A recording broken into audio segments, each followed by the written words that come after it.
구수하게 짱이지 선생님입니다. 자, 오늘은요, 우리가 이제 마지막 개념 넓이까지 했었죠. 닮음 도형일 때 길이비가 일정하다라는 걸 이용해서 넓이의 비를 체크했었고, 자, 이제는 입체로 들어왔을 때 부피의 비까지 연결을 시켜보도록 하겠습니다. 자, 넓이의 비와 부피의 비까지 가면서 우리는 이 닮음 도형에서 입체 부분까지 확인을 할 수 있다. 그리고 개념 적용 단계 문제 풀고요. 그 전에 살짝 우리 다시 한번 축적에 대한 부분들 좀 정리를 하고 넘겨가 보도록 하겠습니다. 자, 그럼 이제 만나볼게요. 닮음 도형의 두 부피의 비는 어떻게 될까요? 자, 우리 이번에는 비타민 음료를 좀 쳐다보도록 할게요. 밑면의 반지름의 길이가 4, 높이가 10cm인 크기의 캔이 팔리고 있는데 이때 각각 밑면의 반지름의 길이와 높이를 2배씩 해서 팔도록 한다라고 했습니다. 자, 그러면 이제 얘들아, 반지름의 길이가 4였고 높이가 10인 이 캔의 밑면의 반지름 길이와 높이를 각각 2배씩 한다면 이 캔 자체 부피는 어떻게 될까요? 이 안에 들어가는 양 자체는 몇 배가 되는지를 확인해 보도록 하자 이거죠. 자, 어떻게 될 수 있을까? 먼저 반지름의 길이와 높이를 각각 2배씩 할 경우에 부피 변화를 한번 구하려고 하는 거고요.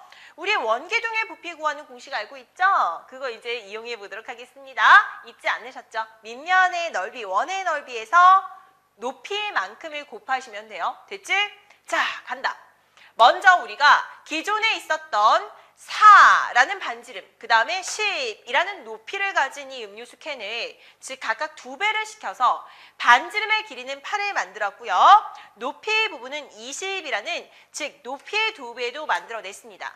첫 번째에 있었던 이 원기둥의 캔 안에 들어있는 이 부피, 우리 이 양은 어떻게 체크할 수 있어? 4, 16파이에다가 10을 곱했었어요. 그죠?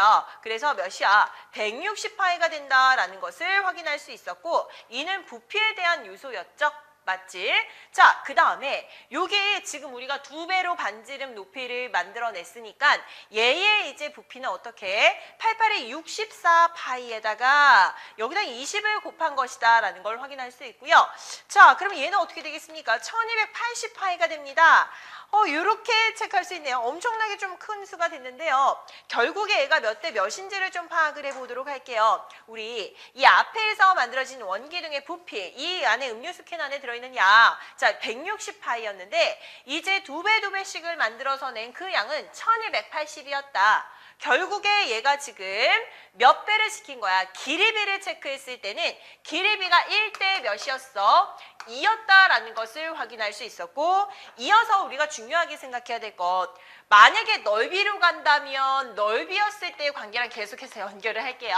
넓이였다면 얘가 1대 4의 비가 만들어졌다라는 걸 확인할 수 있는데 이번에는 뭐를 확인했습니까? 부피의 비를 확인했잖아. 이거 진짜 봤더니요. 지금 160파이랑 얘들아 1280파이를 한번 봐봐. 얘 몇 대 몇이 된 거니? 요거 쫙 없애주고요. 그죠? 뭐 4로 하셔도 쉽게 먼저 되겠죠. 파이 없애주고 4, 46, 4, 32, 4, 28 이렇게 되고요. 얘는 1대 몇이 된 거야? 8이 된 거네. 그치? 1대 8이 됐다고요. 우리 넓이에서도 1대 4가 된 거 확인했잖아. 부피는 어떻게 됐냐? 1대 8이 되었다. 이렇게 정리를 하도록 할게요. 그렇게 봤더니 길이가 1대 2였는데 부피가 1대 8이 되었어. 이때는 1대 2라는 길이에다가 각각 부피의 단위, 즉 우리가 마치 센티미터를 세제곱 센티미터로 넣은 것과 같이 얘도 지금 봐봐. 얘도 세제곱, 얘도 세제곱 했을 때 부피의 비가 나왔다라고 연결을 할 수 있겠지? 그래서 우리 각각 확인하도록 할게요.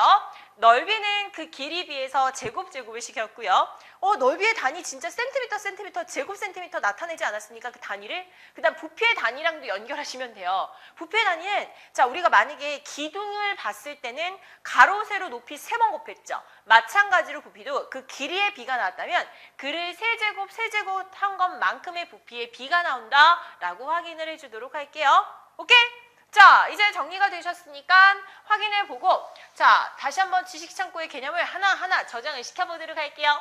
닮음인 두 도형의 부피의 비라는 것은 닮은 비가 m 대 n이라고 했으니까 어떤 상황에서도 어쨌거나 입체 도형으로 와서도 얘들아 겉넓이의 비, 그 다음 부피의 비로 간다 하더라도 겉넓이도 어쨌거나 넓이잖아 얘들아.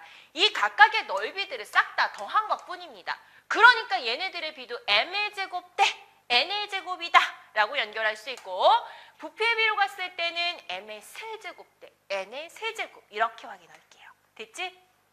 오케이. 자, 요건 여러분들이 쭉 한 번씩 동화 속에 숨겨진 수학 이야기를 좀 읽어보시면 우리가 부피에 대한 비도 이해를 잘 하실 수 있을 것 같고요. 자, 이어서 이제 개념 체크 부분 넘어가 보도록 하겠습니다. 자, 닮은 비가 M 대 N이다 라고 했어요. 두 입체 도형에 대응하는 모서리의 비를 찾아보자 라고 했습니다. 어떻게 돼? 당연히 길이 비 그대로 모서리 길이 비는 M 대 N입니다. 건널비 비는 어떻게 돼요? M의 제곱 대 N의 제곱입니다. 이렇게 보시면 되고요. 부피 비는 어떻게? 세제곱이 되는 거죠? M의 세제곱 대 N의 세제곱이 됩니다. 이렇게 확인할게요. 됐지? 자, 이어서 두 번째, 우리 다음에 닮음인 두 입체 도형을 직접 보고 닮은 비를 뽑아보고 모서리의 길이 비, 건널비 비, 부피 비 싹 다 확인해 보도록 할게요. 먼저 닮은 비는 어떻게 되는 거야? 대응하는 여기에는 면 하나를 체크하셔서 보셔도 되고 또는 높이 부분을 체크를 하셔도 되고 그죠? 자, 얘는 몇이 되는 겁니까? 8대 몇이 되었어? 12가 되었습니다. 조금 더 간단히 표현할게요. 2대 몇이 되었어? 3이 되었습니다. 라고 쓸 수 있겠죠. 그럼 대응하는 모서리의 길이 비 모두 다 2대 3이 됩니다. 라는 걸 알 수 있고요. 이때 건널비의 비는 어떻게 되겠습니까? 건널비는 각각 면 진짜 다 더해가지고요. 그거 약분해서 체크합니까? 그럴 필요 없이 넓이의 비를 체크하면 돼. 그러면 4대 9가 될 거예요. 라는 걸 알 수 있겠죠. 자, 부피의 비는 어떻게? 여기서 여러분들이 뭔가를 제곱해서 만들려고 하지 마세요. 절대. 길이에 비해서 얘들아. 닮은 비해서 세제곱, 세제곱 이렇게 시키셔야 돼요. 그치? 그래서 8대 몇이야? 27 이걸로 가셔야 됩니다. 확인할 수 있지? 이렇게 해서 63번 문제까지 우리가 확인했고 원기둥일 때는 어떻게 됩니까? 잘 볼게. 다음 그림과 같이 닮음인 두 원기둥의 AB가 있어요. 이때 밑면의 반지름의 길이가 몇 대 몇이라고 했습니까? 2대 3이라고 했습니다. 그지? 자, 이렇게 나왔을 때 우리가 두 도형의 높이의 비를 체크하자. 높이 모르는데요? 확인할 수 있어. 왜? 길이비니까 그대로 2대 3 가져가시면 돼요. 그 다음 밑면의 둘레의 길이의 비 어쨌거나 길이비 나오잖아. 뭐 둘레 나오잖아. 그러면 다 그냥 이렇게 가시면 돼요. 2대 3 똑같이 가셔도 돼요. 근데 옆넓이가 80이 이거 넓이 나왔네. 옆넓이건 밑넓이건 넓이 나왔으니까 그럼 2대 3 가시면 안 되고 4대 9로 만들어 주신 다음에 얘가 80일 때 그때 B의 옆넓이를 구하자 이렇게 가신다고요. 그쵸? 그랬을 때는 몇 배? 20 곱했습니다. 얘도 몇 배? 20 곱하시면 되겠죠? 그럼 몇이 된 거야? 180. 이때는 이렇게 써주셔야 된다고요. 됐니? 부피로 갔어? B의 부피가 270이야? 그러면 이것도 어떻게 하지? 자, 여기서 넓이에서 가시는 거 아니에요? 다시 처음으로 돌아가. 길이 B. 맞지? 길이 B로 가신 다음에 세제곱. 그러면 8대. 얘도 27이 되었고 자, A의 부피는 모르지만요. B의 부피가 270이 나왔으니까 10배를 시켰으니까 얘도 10배를 시켜서 80이 나오겠네요. A의 부피는 80. 단위 뜻 써줘야지. 세제곱 센티미터입니다. 이렇게 표현해 주도록 할게요. 됐지? 이거야 이거. 별건 아니죠. 자, 이어서 마지막 개념 스트림 문제로 한번 정리를 다시 한번 해보도록 하겠습니다. 자, 밑면의 반지름의 길이가 몇이다 라고 했어? 4. 그 다음에 높이가 10이라고 했습니다. 이 캔의 반지름의 길이와 높이를 각각 2분의 1배씩 한다면 캔의 부피가 몇 배가 되는지를 구하여라 라고 했고요. 밑면의 반지름의 길이가 몇이다 라고 했습니까? 4cm. 높이가 몇이라고 했어? 10cm. 이 캔의 부피를 구해라 라고 했을 때는 160파이 세제곱 센티미터. 자, 밑면의 반지름의 길이와 높이를 각각 2분의 1씩 하면 반지름의 길이는 당연히 2가 될 것이요. 높이는 당연히 몇이 될까요? 5가 되겠다라는 걸 알 수 있고요. 이 캔의 부피는 어떻게? 2 곱하기 2 곱하기 5라고 해서 파이를 붙여주면 되겠죠. 그러면 20파이가 됩니다. 자, 몇 배가 됐다라고 볼 수 있습니까?